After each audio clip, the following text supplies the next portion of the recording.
नाज़रीन, नवां जतोई भरसा ॻोठ साईं सूफियाणी जे रहवासी शहीद पुलिस एहलकार सैयद गुलाम शबीर शाह जे वारसनि पारां मेहरा टीवी जे रिपोर्टर शोभान अली अब्रोज सां ॻाल्हि ॿोल्हि कई वई आहे। अचो त ॾिसूं। जी नाज़रीन, मां हिन वक़्तु मौजूदु आहियां नवां जतोई भरसा साईं सूफाणी शाह ॻोठ में। 2 ॾींहं अॻु कराची जे इलाइक़े सचल ॻोठ में क़तल थियल साईं बशीर अहमद शाह जी मज़ार ते अचो त वधीक ॻाल्हि ॿोल्हि कयूं। हितां जे रहवासियुनि खां वधीक छा चवणु? केसिताणी अफ़गानी सिंधी माण्हूअ खे मारींदा रहंदा ऐं केसिताणी असांखे बेघर कंदा रहंदा। अलबत्ता इहो ज़रूरु आहे त कराची जी इंतज़ामिया पुलिस फोर्स असां सां फुल कोऑपरेट कयो। बाक़ी डिस्ट्रिक्ट नौशहर फिरोज़ में जिते हुन मरहूम जी 23 खां 24 साल सर्विस हुई पूरे ज़िले में, जितां कंहिं बि पुलिस ऑफिसर नुमाइंदे MPA MNA कंहिं बि क़िस्म जो को बि तावन करण जी ज़हमत न कई।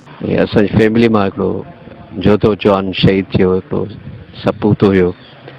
ऐं अक्सर शबीर शाह जेका तबियत रही आहे त उहो पंहिंजी तबियत में बहादुर हुयो। ऐं 2-3 चकर अहिड़ा क्राइसिस आया आहिनि जेके फ़ौरन सां हुन विढ़ंदे ऐं उन्हनि खे हथीको करायो आहे, पकड़ायो आहे या उन्हनि खे पकड़ियो आहे, या माण्हुनि खे जेको उन नुक़सानु ॾियणु चाहे पियो फ़ौरन उन नुक़सान खां उन माण्हुनि खे बचायो आहे। ऐं उन बहादुरी जे करे हू पंहिंजे हद जे थाणे में उनजो हिकिड़ो नालो हूंदो हो ऐं उनखे सभु उन तरीक़े सां मञंदा हुया।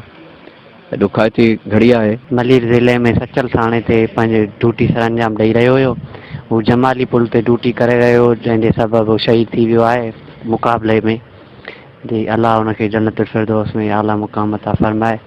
ऐं असां सां कराची पुलिस ॾाढो ताउन कयो, ॾाढो IG सिंध DIG ॿियो SP साहब वग़ैरह ॾाढो असां सां ताउन कयो। असां सां पोइ बि असां सां राब्ते में रहिया आहिनि। असांखे ॾाढो सुठो प्रोटोकॉल ॾिनो वियो ऐं थोराइतो आहियां उन्हनि साहबनि जो पंहिंजे हेॾी मदद कई अथनि। दलेर बचो हुयो, मूंखां बल्कि साल नंढो हुयो, पर मूंखां वधीक हू हिमत वारो मुड़ुसु हुयो।